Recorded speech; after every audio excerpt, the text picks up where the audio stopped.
चलो अब हम देखते हैं number of revolutions in nth Bohr orbit, क्योंकि भाई बोहर एटॉमिक मॉडल के अकॉर्डिंग इलेक्ट्रॉन न्यूक्लियस के अराउंड घूमता है। और भाई कई बार मैं आपको बताऊं, कई बच्चे ये मानते हैं, ये भी एक क्या बोलते हैं मिसअंडरस्टैंडिंग है, कि बच्चे ये मानते हैं कि Bohr atomic model disc like होता है। नहीं, जो सैटर्न मॉडल था ना, जो सैटर्न लाइक मॉडल था, जो भाई एच नागाओकोवा ने दिया था भाई, ठीक है, जो सैटर्न लाइक मॉडल था वो क्या था, डिस्क लाइक। ठीक, बाकी मॉडल्स भाई जो आपका इवन रदरफोर्ड मॉडल भी आपका डिस्क लाइक नहीं होता। ठीक है, क्यों आपको भाई ऑर्बिट तो यहाँ पर क्या है, सर्कुलर है। ये ऐसे है, मान लिया यहाँ पर है न्यूक्लियस, एक तो भाई मैं बात भाई कंफर्म करता हूँ, तो आप कहते हो कि 1 a नोट पे क्या होगा भाई, a नोट का मतलब क्या है, स्मॉल a नोट भाई, वो रेडियस 0.5 एंगस्ट्रॉम पे, आप कहोगे 0.5 एंगस्ट्रॉम पे एक ऑर्बिट ऐसे है, मान लिया। तो जो दूसरा क्या बोलते हैं भाई इलेक्ट्रॉन होएगा ना, जो दूसरा ऑर्बिट होगा, वो आपने एक तो आपने ऐसे मान लिया, दूसरा आपने ऐसे मान लिया। हालांकि आप सिर्फ हाइड्रोजन के लिए बोल सकते हो कि भाई इसको आप एक तरह से डिस्क लाइक बोलोगे, लेकिन अगर मान लिया मल्टी इलेक्ट्रॉन सिस्टम्स को अगर मैं भाई बोहर मॉडल से हम देखना चाहें, ठीक है बात, तो एक इलेक्ट्रॉन मान लिया ऐसे घूमता है, तो एक ऐसे घूमता है, एक फिर ऐसे घूमता। आपने भैया ऐसा मॉडल आपने भी देखा भी होगा, मतलब जो ये ऑर्बिट तो होते हैं, लेकिन सारे ऑर्बिट ऐसे नहीं होते, कोई ऐसे होता है, कोई ऐसे होता है, कोई ऐसे होता है, कोई ऐसे होता है, कोई ऐसे होता है। समझ गए बात। मान लिया भाई आप डिस्टेंस वही रख लो और इन ऑर्बिट्स को आप ड्रॉ करो, तो क्या होएगा, एक ए नोट पे ऐसे होएगा, तो 4 a नोट पे ऐसे हो जाएगा, फिर 9 a नोट पे ऐसे हो जाएगा। समझे बात आप। लेकिन भैया तो आप मानते हो कि बोहर सिस्टम्स के अंदर इलेक्ट्रॉन क्योंकि न्यूक्लियस के चारों तरफ घूमता है सर्कुलर पाथ के अंदर, ये बात आप मानते हो ना भाई। अब अगर वो घूमेगा तो दिमाग में नहीं आएगा भाई कि ये भी एक नंबर, ये भी एक पैरामीटर है कि इलेक्ट्रॉन 1 सेकंड में कितनी बारी घूमेगा, यानी कि नंबर ऑफ रिवॉल्यूशन पर सेकंड निकालना भी हमारे लिए क्या भाई जरूरी है। ओके, ठीक है। तो यहां पर अब आपने भाई 14वीं एप्लीकेशन क्या होगी इसकी, भाई 14th एप्लीकेशन क्या है कि आपने क्या निकालना है। देखो इलेक्ट्रॉन घुमाया तो रदरफोर्ड ने भी था, लेकिन उनकी वही लिमिटेशन थी, तो वहां पर भाई इलेक्ट्रॉन स्पायरल पाथ फॉलो करते हुए न्यूक्लियस में टक्कर मार देता। दूसरा भाई 1 सेकंड में वो कितनी बारी घूमेगा ये उन्होंने नहीं बताया। यहां पर आप ये भी निकाल सकते हो कि सर्कुलर पाथ में घूमते हुए इलेक्ट्रॉन 1 सेकंड में कितने चक्कर लगाएगा, नंबर ऑफ रिवॉल्यूशंस पर सेकंड। अब आप ये बताएं किसी भी सर्कुलर मोशन के अंदर नंबर ऑफ रिवॉल्यूशन कैसे निकलते हैं, वेलोसिटी बाय सरकमफ्रेंस। आप ये मान लें कि एक छोटी सी गाड़ी है, ठीक है, और एक 100 मीटर का ग्राउंड है, और एक गाड़ी से आप उसके चारों तरफ उसको भैया से घुमाने लग रहे हो, ठीक है। गाड़ी की वही रफ्तार क्या है, 100 मीटर पर मिनट, यानी गाड़ी भाई 1 मिनट में 100 मीटर चलती है। और ग्राउंड की सरकमफ्रेंस भी क्या बताओ भाई 100 मीटर। तो आप ये बताएं 1 मिनट में वो गाड़ी कितने चक्कर लगाएगी उस एरिया के, उस ग्राउंड की, एक, इजंट इट।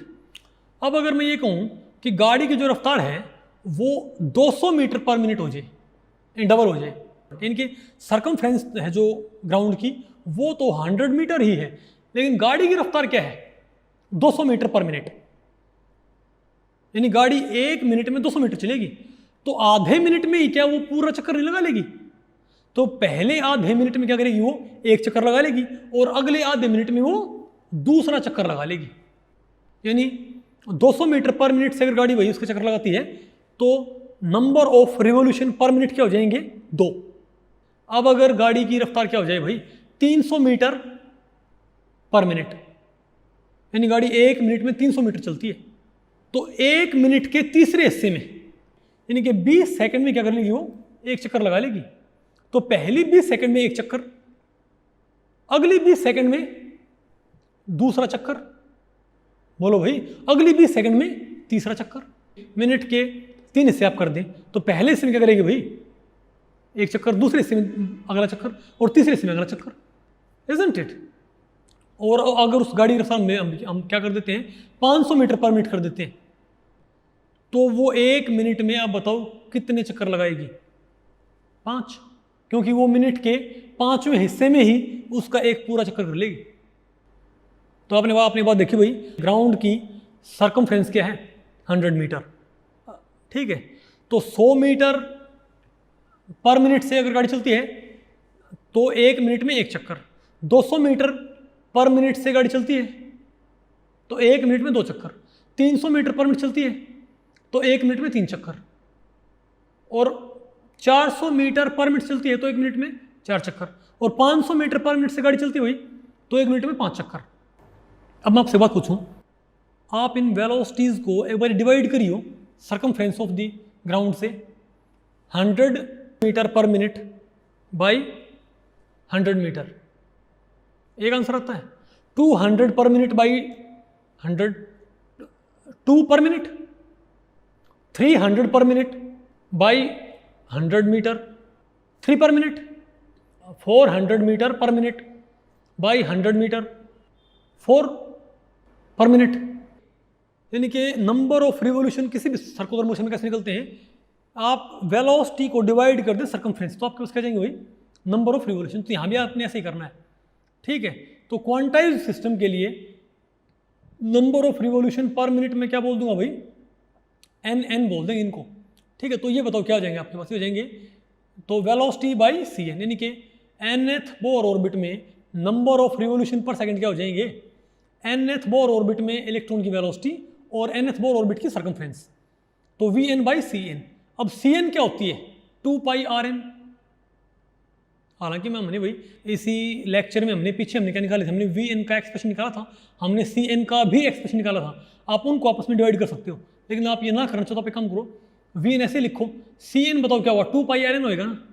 अब वी एन क्या था, वी एन का फॉर्मूला हमने वही डिराइव किया था पहले, आर एन का फॉर्मूला हमने वही डिराइव किया था।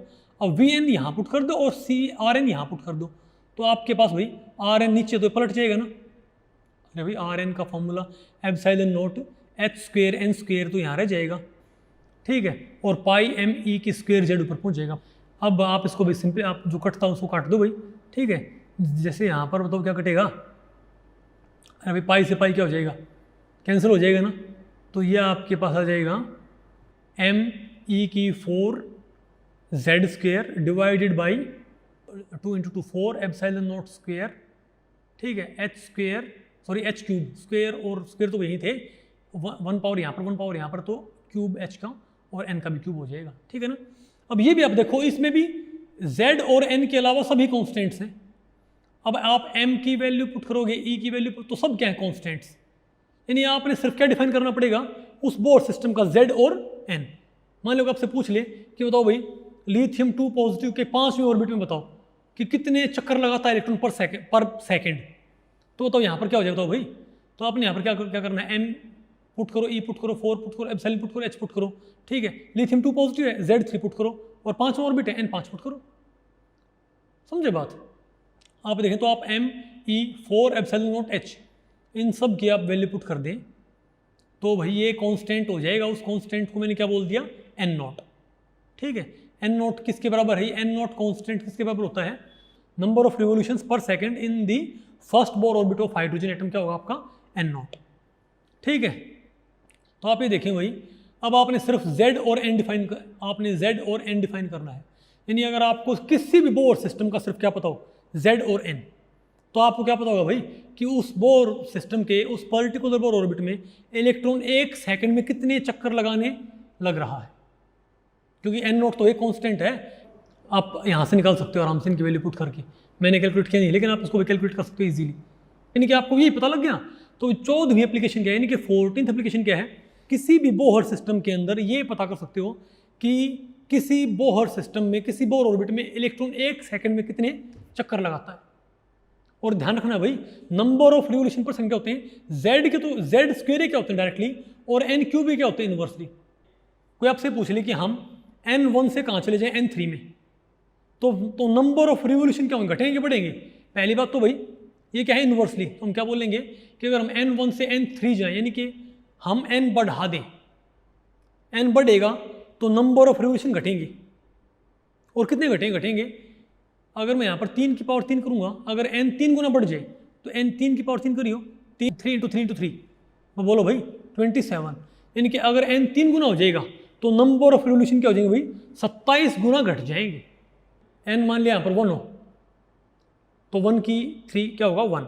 अब मैं यहाँ पर मैं 2 कर देता हूँ, तो 2 की 3 बताओ क्या है यहाँ पर 8 हो जाएगा ना, यानी कि n डबल होने से नंबर ऑफ रिवोल्यूशन क्या हो जाएंगे भाई 8 गुना घट जाएगी, ये आपने ध्यान रखना है, ठीक है।